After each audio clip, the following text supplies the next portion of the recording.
नगरीय निकाय चुनाव 2025 का आगाज नामांकन के आखिरी दौर की तिथि भरने के बाद से शुरू हो गई है। वार्ड में हलचलें हैं। महापौर प्रत्याशी जो हैं वार्ड के विभिन्न जगहों में चिरमिरी जैसे नगर निगम में 40 वार्डों में अपना भ्रमण कर रहे हैं और लगातार अपना समर्थन मांग रहे हैं, लोगों से अपील कर रहे हैं कि उन्हें वोट दिया जाए। आज इस वक्त हम बरतुंगा के वार्ड क्रमांक 24 स्वामी विवेकानंद वार्ड में खड़े हैं। यहाँ की स्थिति भी थोड़ा सा अजीबोगरीब है। अजीबोगरीब कहने का मतलब ये है कि यहाँ के लगभग लोग पलायन कर चुके हैं, चूँकि खदानें बंद हो गई हैं, लेकिन फिर से एक बार कोशिश किया जा रहा है खदान खोलने का। और वार्ड की समस्याएं जो है ज्यों के त्यों बनी हुई है, चाहे वो मूलभूत समस्याओं की बात हो, चाहे यहाँ विकास की बात हो, चाहे यहाँ की स्थायित्व की बात हो। इसी को लेकर आज हम वार्ड में पहुँचे हुए हैं। भाजपा के प्रत्याशी हमारे साथ हैं हिमांशु जायसवाल जी। हिमांशु जायसवाल जी से हम जानेंगे कि आखिर वो वार्ड का चुनाव लड़ने के लिए यहाँ पास आए हैं, तो उनकी सोच क्या है, उनका मास्टर प्लान क्या है और किस तरह से वार्ड के लोगों को संतुष्ट कर पाएंगे और इसके साथ ही वार्ड के लोगों को विकास की धारा से, शहर सरकार में जो विकास की लहर बढ़ती है उसमें किस तरह से अपना योगदान दे पाएंगे। इसी को जानने के लिए हम सीधा रुख करते हैं हिमांशु जायसवाल जी के पास। हिमांशु जायसवाल जी, आपका बहुत बहुत स्वागत है। आप भाजपा से वार्ड के लिए प्रत्याशी चुने गए हैं। वार्ड को लेके आप क्या सोचते हैं? सबसे पहले अपने सोच बताइएगा, वार्ड को लेके आप सोचते क्या हैं? देखिए भैया, वार्ड में पार्षद का चुनाव कहने के लिए तो बहुत छोटा चुनाव रहता है, लेकिन सबसे कठिन चुनाव में भी गिनती होती है इसकी। और पार्षद सिर्फ जो वार्ड की मूलभूत सुविधाएं होती है वो हम उसको 3 को बहुत प्रायोरिटी में रखते हैं कि एक सफाई की व्यवस्था और एक पानी की व्यवस्था और एक बिजली की व्यवस्था। पर अगर ये 3 सुविधाएँ भी अगर किसी को ना मिले तो वो फिर कोई मतलब का नहीं है उसके पार्षद बनने का या उसको जनप्रतिनिधि बनने का। और हमारे पिछले बार जो है हमारे कांग्रेस के जो पार्षद थे वो इन तीनों सुविधाओं को बिल्कुल अनदेखा करते हुए चले हैं। ना तो वो सफाई की व्यवस्था अच्छे रखे हैं, ना तो वो पानी की समस्याओं का भी बिल्कुल बना रहा जैसा जस का तस बना रहा। और चौक चौराहे पे पर जो रोशनी होनी चाहिए, लोग आ रहे हैं यहाँ पे, कभी कभी जानवर भी किनारे किनारे क्षेत्र पे आ जाते हैं और वो अंधेला होने की वजह से लोग को खतरे की भी संभावना बनी रहती है। तो उन जगहों पे भी देखेंगे तो लाइट वाइट का कहीं पे भी कोई व्यवस्था नहीं है और ना तो सफाई कहीं पे है, ना तो पानी की सुविधा। ये 3 मूलभूत सुविधाएं बोलते हैं हम जिनको, वो तीनों सुविधाओं से वो वंचित रहा है हमारा वार्ड।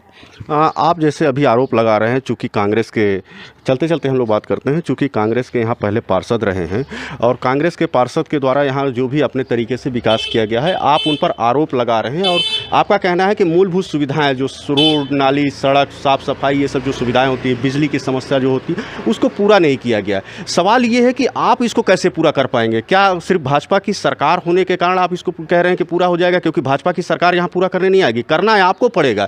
आपके पास प्रोसेस क्या है करने का? भैया देखिए, किसी भी कार्य को करने के लिए नियत होनी चाहिए। अगर आपके पास नियत है तो आप हर कार्य को कर सकते हैं, अगर नियत नहीं है तो फिर सब कुछ असंभव है। पिछले बार हम सिर्फ वार्ड में सिर्फ पार्षद हमारे नहीं थे, आज जो कांग्रेस की तरफ से दावेदार है वो इस वार्ड के एल्डरमैन भी रहे हैं। उनके पास भी बहुत ज़्यादा जिम्मेदारी थी और बहुत ज़्यादा पावर थे। कहा जाता है कि वो हमारे पूर्व महापौर कंचन जायसवाल जी के खास भी थे, विनय जायसवाल के भी खास थे और भूपेश बघेल के भी खास थे।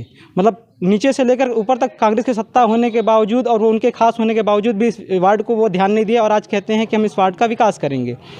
पर वो उन्होंने ऐसा कुछ नहीं कर, जब उनके पास पावर था तब उन्होंने नहीं किया, तो आज वो क्या करके देंगे? पर हमने एक विज़न लेकर के चला है हमने कि इस वार्ड को हमको इतना अच्छा बनाना है कि हम इस वार्ड का नाम पूरे प्रदेश में एक गिन करके आए कि वार्ड क्रमांक 24 बरतुंगा का जो वार्ड है चिरमिरी नगर निगम के अंतर्गत में, वो सबसे स्वच्छ और किसी भी परेशानियों से मुक्त वार्ड है। चलिए, ये अच्छा लगा आपकी बात सुनकर कि अपने वार्ड को आप पूरे राजधानी में नंबर 1 पे लाना चाहते हैं। चिरमिरी नगर निगम में अगर कोई वार्ड हो सबसे अच्छा, सुव्यवस्थित, सफाई वाला अगर कोई वार्ड हो तो वार्ड क्रमांक 24 हो, जिसकी परिकल्पना को लेकर आप वार्ड में आए हैं।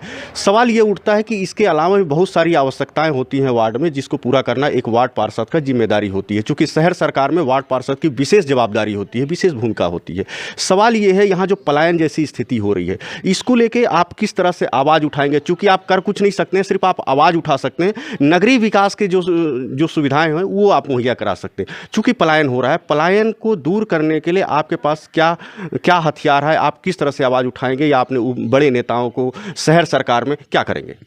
भैया, जैसे मैंने कहा कि पिछले बार सरकार होते हुए लोग नियत नहीं होने की वजह से काम नहीं हो पाया और हम बता रहे हैं कि हम स्वच्छ नियत के साथ आए हैं कि हमको हमारा जो वार्ड का नाम है प्रदेश तक ले जाना है और उसकी मार्ग में जो हमारे पास सहायक है, हमारे क्षेत्र से जो विधायक हैं वो प्रदेश के स्वास्थ्य मंत्री के तौर पे भी हैं, और विष्णुदेव सरकार भी जो सुशासन की सरकार के नाम से जानी जाती है वो भी हैं, और सबसे बड़ी बात कि केंद्र में हमारे यशस्वी प्रधानमंत्री माननीय मोदी जी भी हैं, जो हमें कहते हैं कि आप अच्छी नीयत के साथ आओगे तो हम आपके सब कार्य को सफल करेंगे। तो हमारे पास नीयत है, और हम अपना जब आवाज़ रखेंगे तो हमारी इच्छाएं पूरी होंगी। और यहाँ पे जैसे पलायन की समस्या बनी हुई है तो रोजगार की कमी के अभाव के कारण बनी हुई है।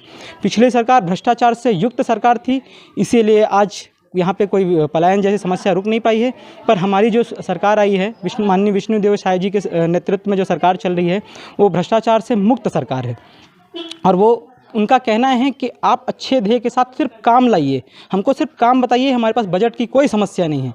तो हम इस वादे के साथ, इस आश्वासन के साथ हम अपने वार्ड में अपने पार्टी का प्रतिनिधित्व कर रहे हैं, और पार्टी ने हम पे विश्वास जताया, तो हम पार्टी का विश्वास भी नहीं टूटने देंगे। और यहाँ की जनता को भी जितनी अच्छी से अच्छी सुविधा दे सकते हैं उन सुविधाओं के साथ हम यहाँ पे कार्य करने का प्रयास करेंगे।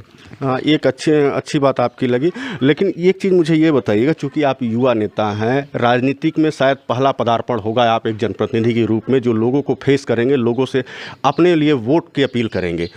युवाओं को आप किस तरह से अपने पक्ष में करेंगे? क्या सोच है युवाओं को लेकर? चूँकि युवा कुछ पढ़ रहे हैं, कुछ बेरोजगार हैं, कुछ या तो फिर यहाँ जो खदानें बंद हो गई है वहाँ ठेकेदारी प्रथा में काम कर रहे हैं, कई तरह के युवा हैं। एक युवा ऐसा है जो नशे में भी गिरफ्त है, तो युवाओं पे किस तरह से आप असर डालेंगे?